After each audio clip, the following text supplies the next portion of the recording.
History applications, numerical values, and problems with the calculation of ERI, and I hope this will be an introduction to what we are doing in general in much of this meeting. So,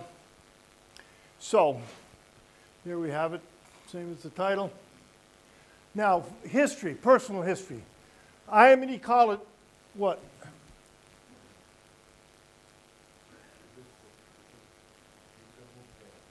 You want me over here?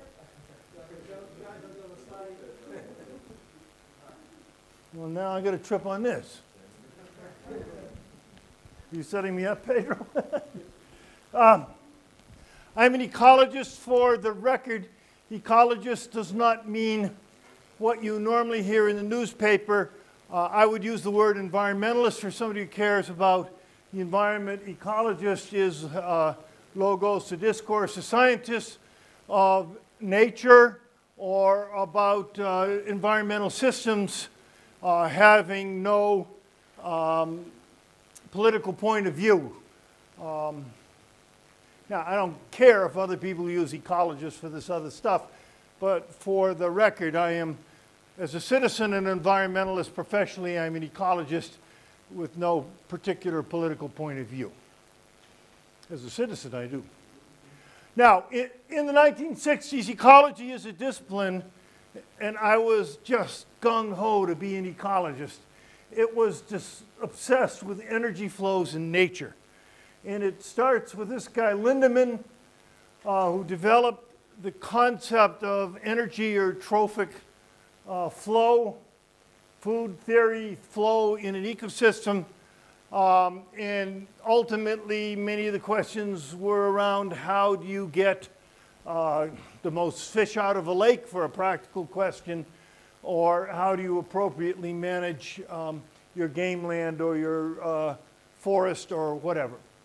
And he worked with Evelyn Hutchison in Yale, and he was the first to conceptualize an ecosystem not just as a group of species or populations, but as an energy flow in a tightly linked trophic structure. So I entered ecology in this, with this sense of what was going on. Lindemann worked at a place called Cedar Bog Lake in Minnesota. And then another of Hutchison's students took off where Lindemann left off, and this is Howard T. Odom. I've spent my life in the Ivy League and national labs rubbing elbows with Nobel Prize winners. This is, by an order of magnitude, the most intelligent person I've ever known. Not just in terms of conceptualizing things, but in being correct in understanding how the worlds work. You all can spend profitably a lot of time, if you want, trying to understand Howard Odom.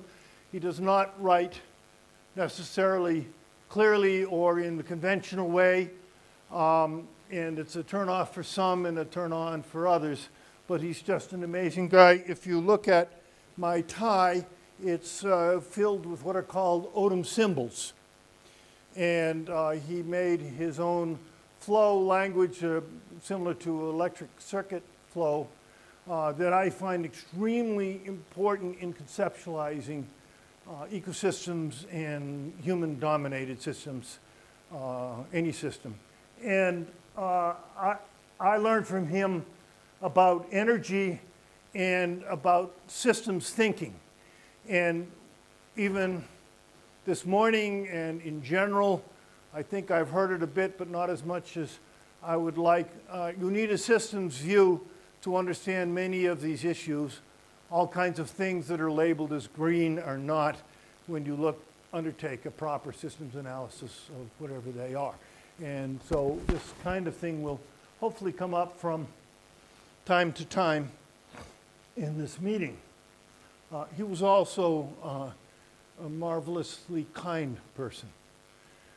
I like the definition of a gentleman as someone who does not mistreat the help, and I watched him treat undergraduates so kindly while he was lashing into me for doing something stupid. He would do that. Now, my own contribution to all this is energy return on investment. I suppose I'm the father or grandfather of the term.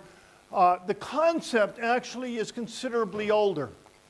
Howard Odum certainly thought about it, and also Leslie White, and maybe Leslie White, the sociologist, and also Kenneth Boulding, the ecologist, all thought in terms of net energy.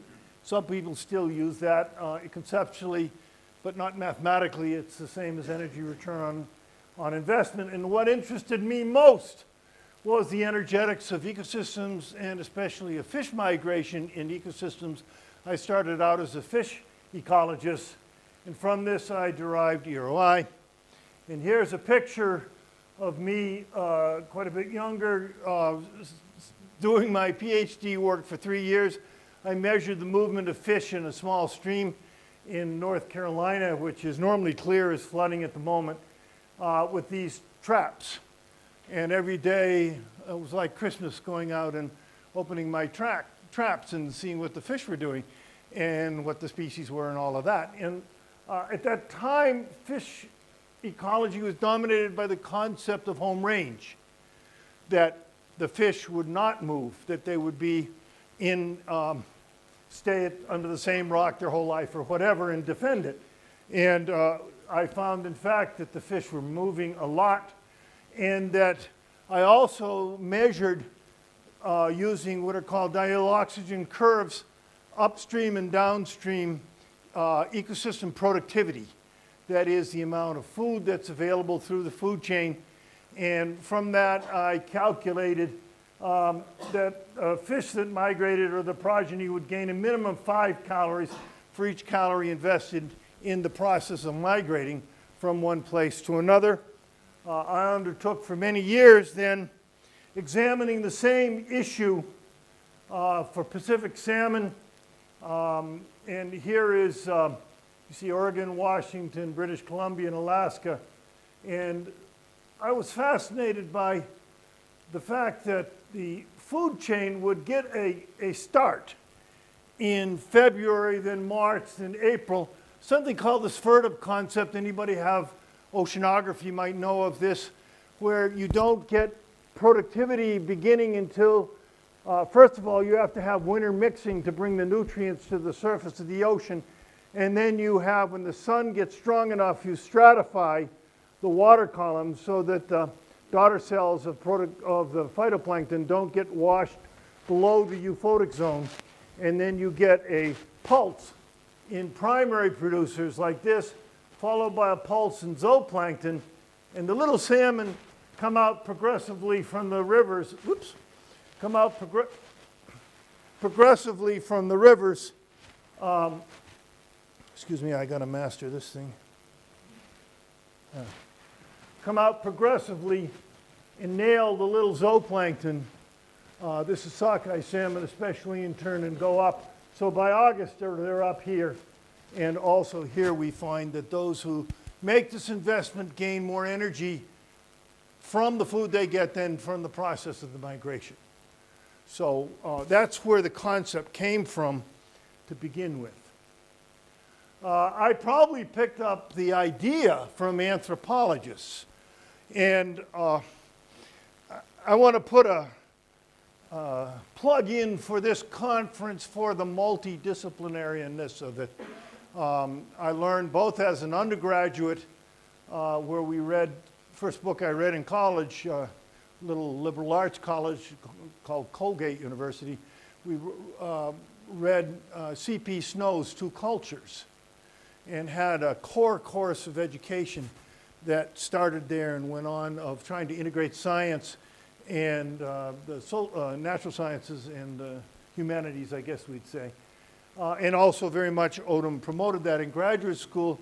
And I found mostly where I look that science retreats into the disciplines. And I find that increasingly the case. But anyway, I think multidisciplinarianism is important, so that I, as an ecologist, was taking courses in anthropology visiting some of these people, trying to understand their perception. And probably, if I look into my background, the idea came from Lee's study of the Kung tribesmen, a marvelous study. And these people, you might have met them in the movie The Gods Must Be Crazy. Just charming, beautiful people. And they live in the Kalahari Desert, where they move from water hole to water hole. And they're hunter-gatherers, and they're probably as close as we can understand to our own evolutionary source, our ancestors who were hunter-gatherers for far longer than they were farmers. And these people, that would be pretty close to their entire possessions. And it turned out in Lee's studies that these people were wealthy in a sense. They had a lot of leisure. And they used the leisure in interacting with their children and their family, in telling stories and so forth. And seemingly very happy people. And they lived off of game that they would run down. And my latest publication, or non-publication so far, under very heavy review at the moment, is energy return on investment of Kung in their hunting, because it was done initially in their gathering. So I continued to be interested in this. I think the American Journal of Anthropology is giving us a hard time, but I think it might be published pretty soon. And what the Kung did, that's with my last undergraduate student, and the Kung would, the women and children would gather mongongo nuts. And what would happen is the mongongo trees would drop nuts, and they'd accumulate.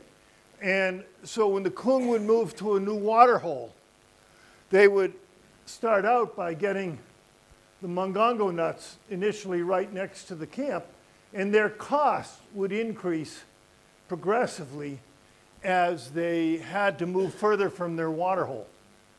And it's a round trip, remember, and then it got very large because when they got to be about 10 miles away, they had to make an overnight and make a round trip. And so they would make the round trip, which would greatly increase the cost in terms of their energy source, the mongongo nuts. And then they would collect a bit further, but they wouldn't go another night out because by the time they got back to their camp, their net energy would be zero. So I was thinking about that a lot while I was looking at my fish, and I think all of that ended up being where the concept energy return on investment came from. And I think it's important not to just look at the net energy. I think what's important is to think of investments. Certainly, every business person thinks about not just gains, but their gains versus their costs. And I think in the biological world, every tree, every deer, every fish is being selected for an optimal energy return on investment. And I've been working with a very good ecologist recently, Jim Brown, on trying to, he said to me the other day, and he's a very, very smart biologist, and he said to me, I think fundamentally that natural selection is about energy return on investment. So we're not finished with that work, and I'm not going to report on it, but I think it's a very, very general concept. And just, I think this is a very interesting diagram of the cost of moving, and why are we bipedal when apparently all of our cousins and ancestors walk on 4 or 2.5 feet. It's the cost of walking like we walk is much lower. Makes us poor tree climbers. as presumably our ancestors were. Now, I'm someone who thinks obsessively about energy, and this marvelous cartoon by Larson, you see everybody, there go the Wilsons, seems like everyone's evolving, cultural evolution, evolving except us. And the fire obviously is about energy and was important in our own cultural past. Not just to keep warm and keep animals away, but because it enormously opened up the amount of energy available to us because we could eat plants. And plants have cell walls, and mostly you can't digest them unless you cook them. So the importance of fire probably was mostly in terms of enormously increasing the amount of food available for humans. And you can think of spear points and knife blades as energy, or technically force concentrating devices that allowed humans to do a lot more work. And then humans put on the skins of animals, as these folks have done, and moved to the north and covered up their skin, probably turning every bloody person in this room is white. Turning melanin is useful, and our ancestors, all of us, probably had dark skin. But when you move north, if you don't get enough sunshine, vitamin D, then you tend to get rickets, and rickets is not a good way to be a hunter-gatherer. And even children today are not getting enough sunshine, and there's an epidemic of rickets because kids are not outside enough. Of course, not all energy culture is important too, and I put these in for your amusement. So, here's one, and this is my favorite cartoon.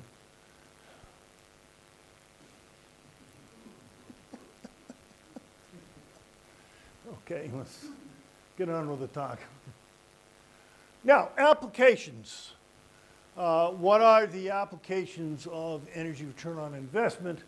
And we'll start out with agriculture. It's not clear that agriculture actually increased EROI because the Kung had a fairly high EROI. But it's greatly increased the flow per hectare and led to great stability. The Kung things have a high EROI and have a good life except during the droughts. And when the times are bad, they can be very bad. And so agriculture actually probably helped this be less so, and let's let the bad times be less so, and greatly increase the number of people that could be supported per hectare. And the first kind of agriculture humans did almost certainly was shifting cultivation. These are pictures I took in the Amazon basin of shifting cultivation where it still supports around 10% or 15% of the Earth's population, in which the vegetation is cleared and then let dry and fired, and the nutrients that are in the plants are then left on the surface of the plant, and you put in your cultivar, and you can get good yields this way. Here's another one, and variously EROI have been reported from 10 to 50 to 1. So this is a pretty good way for humans to make a living. Now the investment comes from the human's own energy. And this is obviously going to change when we get to the situation today. Rice culture, also very effective, also with apparently quite high EROIs. Pre-industrial times. This is, of course, it's industrial rice farming, but that's what I got for pictures. Now, the next big transformation, obviously, for humans was industrialization with fossil fuels, and apparently initially increasing EROI, and then the human population grows, and then it's a cat and mouse game. But here's a way to look at human economy. Is the dotted line, Here's coal. We saw this morning. Coal, oil, gas, nuclear, hydro. And that little bit up there is the new solar technologies. Now, look at this. I was born in 1943. Our use of fossil fuels and our economy has increased by a factor of 8 in my lifetime, and I'm not even dead yet. This is astonishing. Only a fool or an economist can believe this can take place indefinitely. And I will talk about the economics on Thursday, but anyway, it's clear. People talk about this being a post-industrial age or post-carbon age and all these sorts of things. We are absolutely dependent upon fossil fuel wherever we go, except I guess the train that took me up here was powered by nuclear. But in general, the world is enormously powered on fossil fuels. That's how we have generated wealth. I stole this from Carrie. I'm sorry, Carrie, if I'm stealing a little of your thunder, but I love some of Carrie's recent. Carrie, where are you? Right here? Oh, good. This is looking at essentially the reciprocal of EROI. It's the cost of energy to society in England from 1300 to now, and this has just started to go up again, as Carrie will talk about. And so this is for heat. Whoops. This is for heat. And these are other uses, transportation and agriculture and so forth, of energy. So we live in a remarkable age of high energy return on investment and low energy cost. And this, of course, has allowed the enormous increase in the number of people.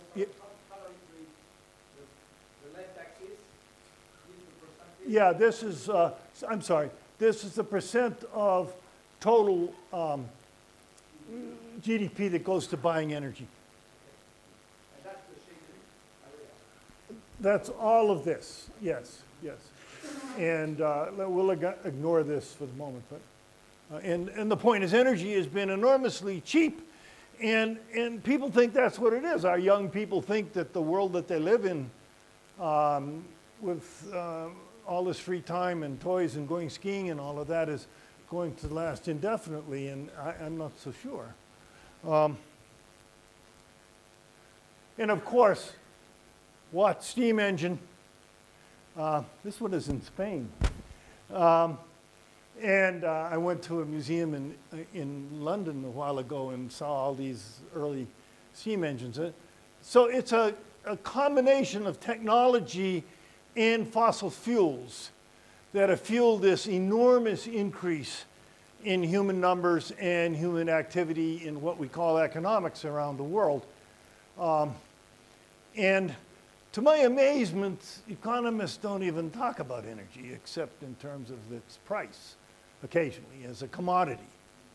So again, we'll talk about that more later. Now, just to give you an idea of what this has meant for us as a species, here's a 33 horsepower harvester. and it takes 5 people to run it, and plus the stable boys and growing the food for the horses and so forth. It's just amazing. And here's a 200 horsepower run by one person. So we think, oh, I don't know. I think positive. Has to be positive. But you know, I grew my own wheat as an experiment one year, and let me tell you, that's a lot of work.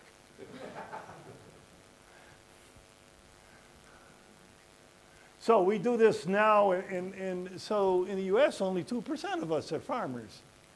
And this has been allowed by this enormous use of fossil energy. Now, I have studied with my with my colleagues, Abby Hamilton and Stephen Belleau, the EROI of getting, we call it edible energy EROI, for agriculture in the United States. And this is the result of our study. And we get now around, on the farm, 2 joules back per joule invested. And it's been increasing, and it's curious that most of that increase is because we're growing more maize, which is a very energy efficient plant, being a C4 plant. And the United States produces enormous amounts of this, and even throws it away on alcohol fuel. And so, and we compare it to the past. Now, this is only fossil energy return on investment. So, and these are 2 earlier studies that we compare ours with. And so it looks like the energy return on fossil energy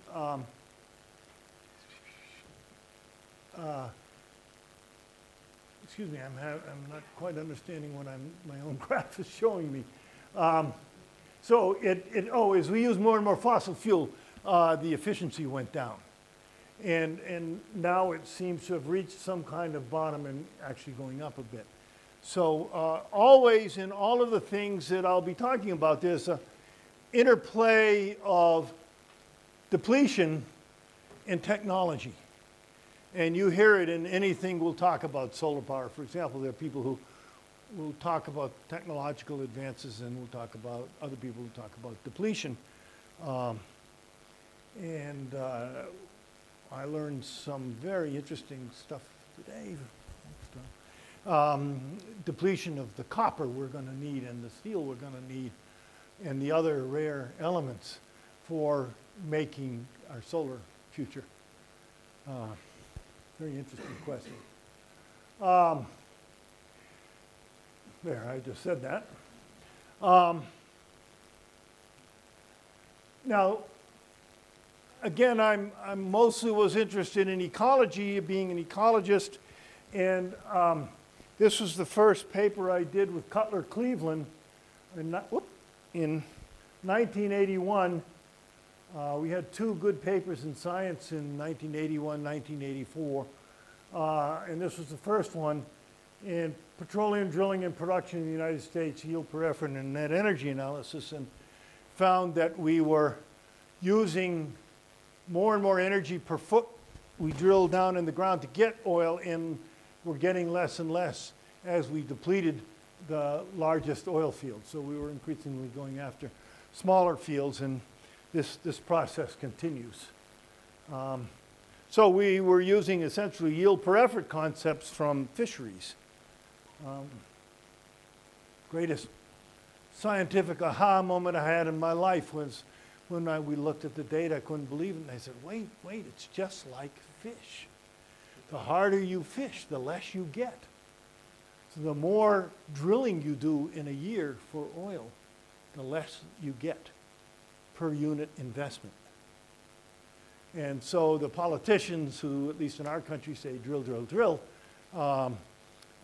it's nothing to, well, there's nothing to support almost everything half our politicians say. We have a lot of new information about EROI. We have a special issue of the Journal Sustainability with 22 papers on EROI. Anybody interested in these things? We have a lot more data, a lot more studies based on physical data, a lot of colleagues. And I'd like to speak especially for Jessica, who's done so much work with me, Jessica Lambert here. And very, very good at trying to help me understand these things. And we get high but declining EROI for conventional fuels. And they're consistent with our earlier studies like this one, and all show decreasing EROI when effort is high. So there are 2 things that tend to be going on over time. There's a secular decline, meaning the decline over time, and there's a decline inversely to effort. And so if you push a particular technology whatever it is, you're probably going to decrease its EROI. So something kind of comes around to bite you. Here is one summary. There are better ones that are done in several papers in energy policy by Jessica and myself and our colleagues. And domestic oil, or certainly finding domestic oil in the past, was very high. And then coal is usually pretty high. And then hydropower is very variable depending on the dam site, but tends to be quite high. And imported oil is very important because what you do when you import oil, so I've studied this, for example, in Costa Rica, and they grow coffee and bananas and export the coffee and bananas using a great deal of energy. And they export the coffee and bananas to get the foreign exchange with which to buy the oil. So you can determine how much internal energy you use to get the energy you import. And Why different colors? excuse me? Why different colors? This is a variability in the studies. And most nuclear is, we don't have any good new studies. Lenzen did a review, but he used old data and concluded what we concluded years ago, somewhere between 5 and 15, mostly depending on whether you want to weight the electricity relative to the fossil fuel. Domestic oil is somewhere around 10 to 1 in the US. Photovoltaic, I will talk more about that. Tar sands, biodiesel, and I saw some biofuels up there this morning, and they're mostly, well, we'll talk some more about it, but they're not very good. So, yeah. No, this is the quantity of used exajoules in the year. Okay. And this is the EROI. Sorry, I didn't explain the axes. Yeah, no, it's fine. Thank you for pointing that out. Now, there are better numbers than this. This is just a convenient graph, and they're probably within our ability to understand them. These are good enough. Now, let me give you an example. I work with a young lady in Grandel in Norway. On the North Sea, oil finds are the largest oil finds since the 60s and are a good example, and gave a great deal of wealth to Norway and England. But this is an example. So here is the production. Here is the production of oil. Now this is peak oil. We might talk at some other point about peak oil, but this happened in, excuse me. They put the buttons too close together and my fingers are too big and clumsy. But anyway, here's peak oil in Norway, and that's gone down, and maybe it's flat down here now. And that's oil, the good stuff. This is gas. This is natural gas liquids and what's called least condensates. And so that's the output. And EROI is very simple. It's just the output over the input. Now the devil's in the details, but the concept is very, very simple. And then this is the input. And this is gas in production. Most energy in oil fields is used to push the oil through the formation, because oil in the ground is not like oil you pour in your engine. It's like an oil-soaked brick, and you've got to push that oil through the formation. And so this is the natural gas and diesel for production, and drilling, you see, is really quite small. And embodied energy means the energy that's in the steel forms and the cement and all the other stuff that's used in the process. And then you divide the two, and for oil plus gas, you get something like this, peaking around 55 to 1, going down to 40 to 1. It's really good. And if you look at oil alone, the EROI peaked in 1996 at about 45, 42 to 1, and is now about half that, and has continued to go down. And this is a very common pattern. Obviously, when it takes you a barrel of oil to find the next barrel of oil, you've reached the end of the oil age, and that's not outrageous that it might be happening. Here's a summary. This is work that I did with one of my former students, Megan, and this is for the US, and this is our data here. And here are two other studies, all showing roughly the same thing. This is for production, getting the oil out of the ground. And they all peaked somewhere around 1960, 1970. And you see when we drilled a lot, it went down very fast. And then we relaxed drilling, and it went back up. And then it's been going down again, and it's getting harder to get the data for that. This is the Norway study. This is a study I did with Nate Gagnon for all publicly traded, Mobil and Shell, whatever, companies where we did have data. And showing a very sharp decline in EROI. It's probably bounced back up a bit since we are relaxing our rate at which we're exploiting the oil. Any questions on that? Okay, so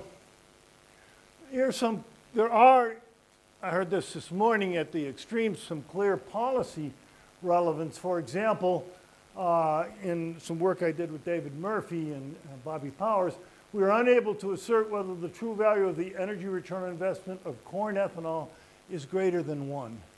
It's a big boondoggle in the United States because corn state senators don't turn over very fast and they get senior positions in the Senate.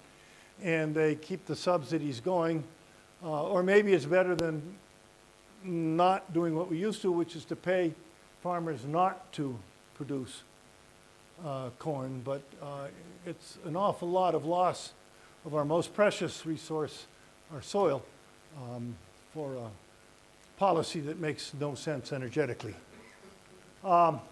Kerry King and I, but mostly Kerry, have worked on the relation between price and EROI. And this for oil and for gas is the price, as the EROI goes down, the price goes up. And presumably if it continues to go down in the future, which I suspect is the case, the prices are likely to go back up. So I don't think these low oil prices are going to last for very long. And I'm going to talk about that. We then face the net energy cliff. This is really Ewan Mearns, Scottish guy's view of EROI. And this is your return as a percent versus the energy return on investment. And when you have high energy return on investment, it doesn't make much difference to your return. But once you get below 10 to 1 or certainly 5 to 1, it makes a big difference. And a lot of the technologies we're going to be talking about are going to be in this region, maybe this region. Declining energy return on investments exacerbates the problem of peak oil. This is the rate at which we found oil in the world, according to Colin Campbell. And this is the rate at which we use it. This difference has to come out of the oil we found in the past, and this difference is continuing. We're using 2 or 3 times more than we're producing. Ultimately, then we are going to run out of quote-unquote oil. At least that's the only way I can interpret this data. Run out is in quotes. I don't know exactly what it means. And so this is Colin Campbell's estimate. We've had peak or are at an undulating plateau of what's conventional oil.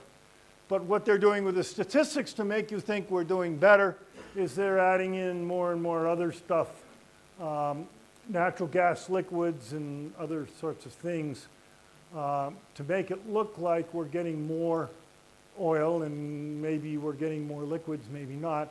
But at some point there's a peak, and the peak net is probably back here somewhere, because the net is becoming less, and that should be studied better than it has been. Whoops. We hear a lot about the shale oil in the United States. This was one projection. We, in fact, got up to about here, not quite as much as our peak back in 1970. We did not reach that peak, and we're now starting to go down for both economic and geological reasons. And if anybody wants to, we can talk about that in some detail. What we're getting out of the existing fields is dropping.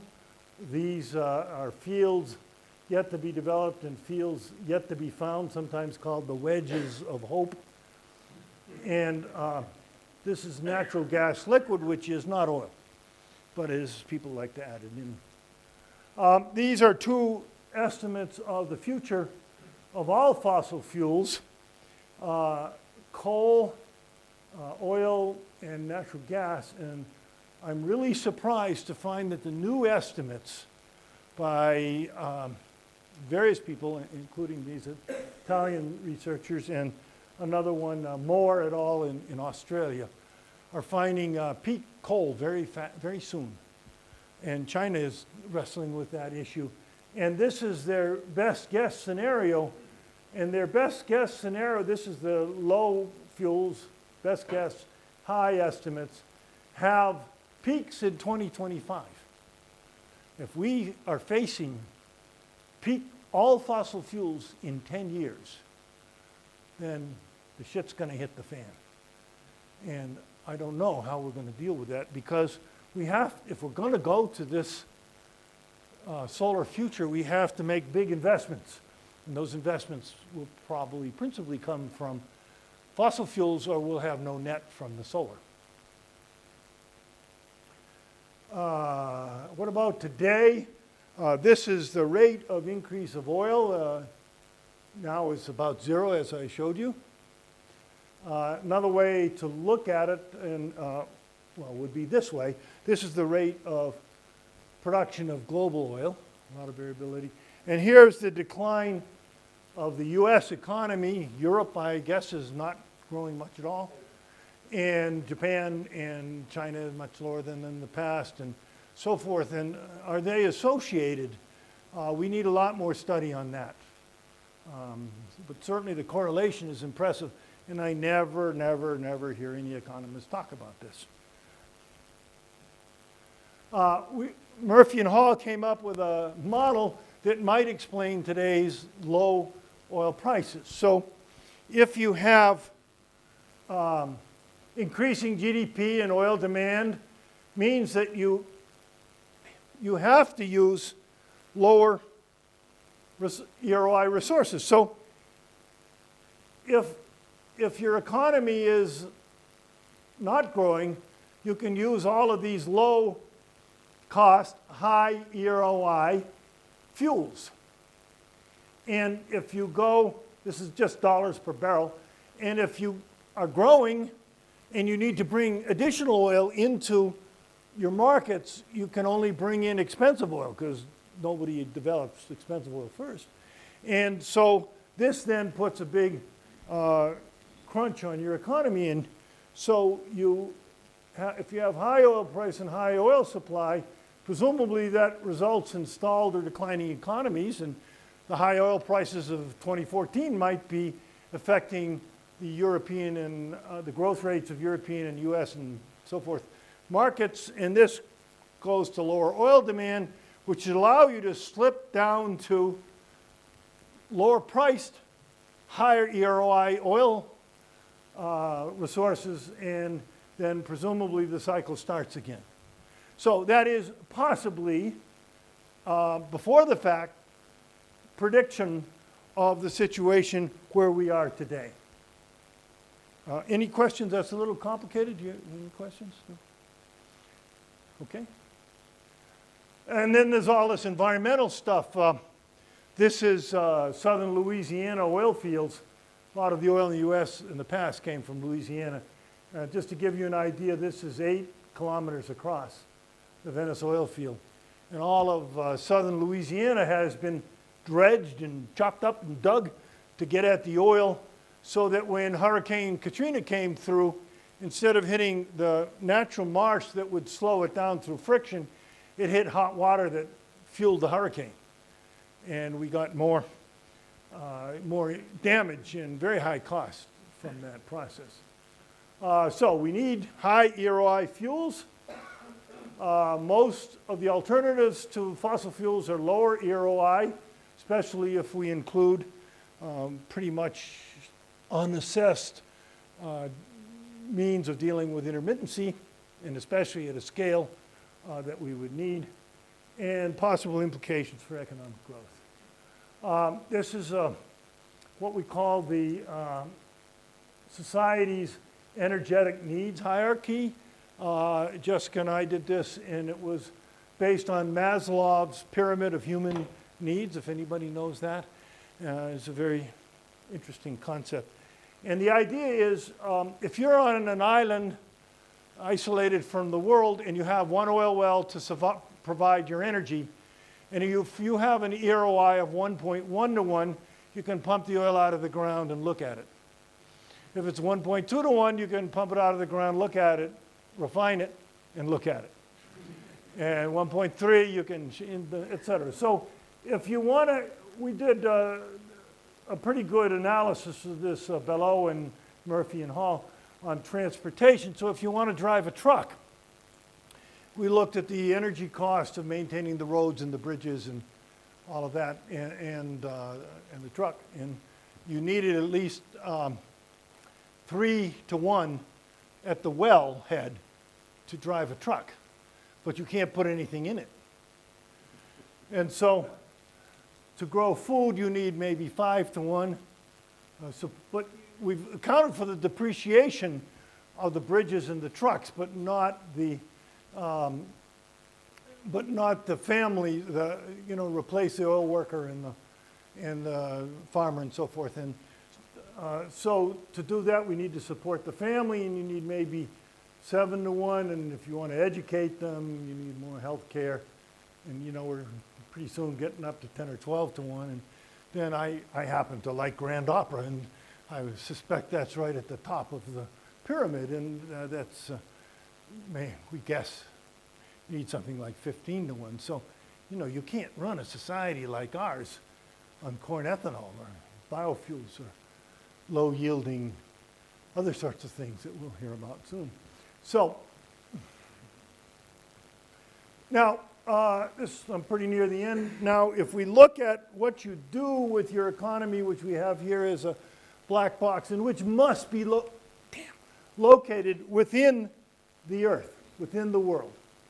So what you do is, we call this a cheese slicer model. It's as if you have cheese coming out here, which is sliced, as economists do, into either investments or consumption. So for consumption, you have staples. That's what you need to support your population: food, shelter, clothing. And then investments, you must invest in energy or the economy stops. You must invest in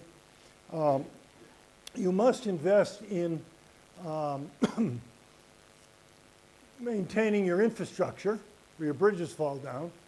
And then what people like is discretionary spending. That's going skiing or whatever you did. And maybe going to conferences, I don't know. And so this is data for 1940 in dollars, 1970. Look at from 70 to 81, look at the top two. During the 70s, when they had the so-called oil crisis, we had to invest a lot more into getting energy, and the discretionary energy fell. And do that one more time. Look at the top, red and blue. And then we look at 1990, things are pretty recovered. 2007, energy getting a little more expensive. But if we project declining EROIs into the future, this line gets very large, and these lines get quite small, and you can take it to the extreme. And that's not a good time to live. So, problems include definitional. Yeah. Staples. It's what you need for food, shelter, and clothing minimal for your population.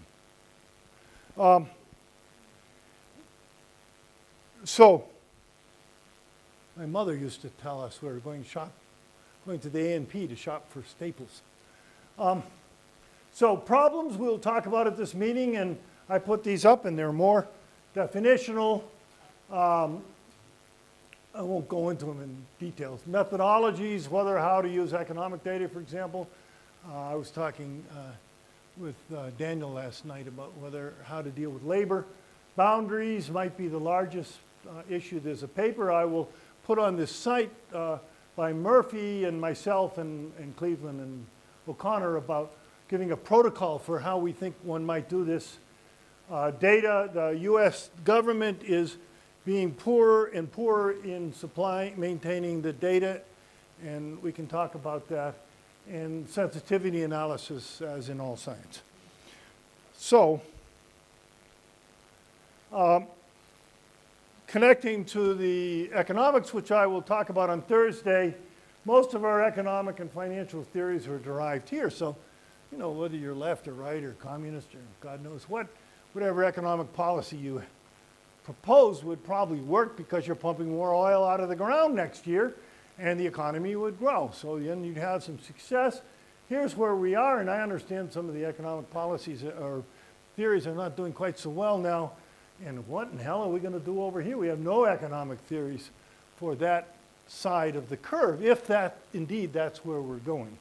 And incidentally, we can go there two ways. We can go there because we deplete our best resources, or we can choose to do it by not releasing as much carbon.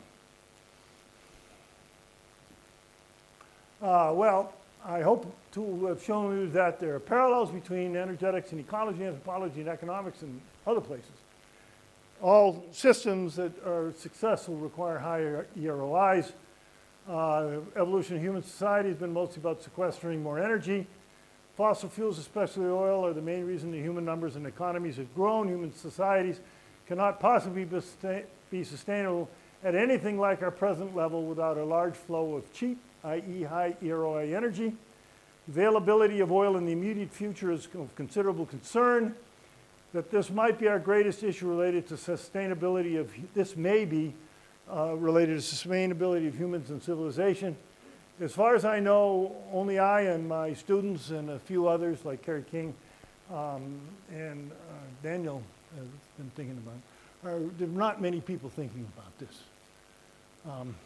Susan is. Thank you. Probably some other people in this room I should point out. Well, I mean, it's just a situation where, I don't know, and note that the technology that goes into the future that they didn't have back then. And my final professional goal, which I will talk about on Thursday. And you know, I'm seeing Gail laughing, so it's reassuring. Huh? Yeah. Well, the poor downtrodden of the earth is, well. Anyway, you know, as somebody trained in the natural sciences and the scientific method, I cannot believe what economists get away with. But and if you're interested, we have a book on that too. And with my colleague Kent Klitgard, who's a real economist. The end.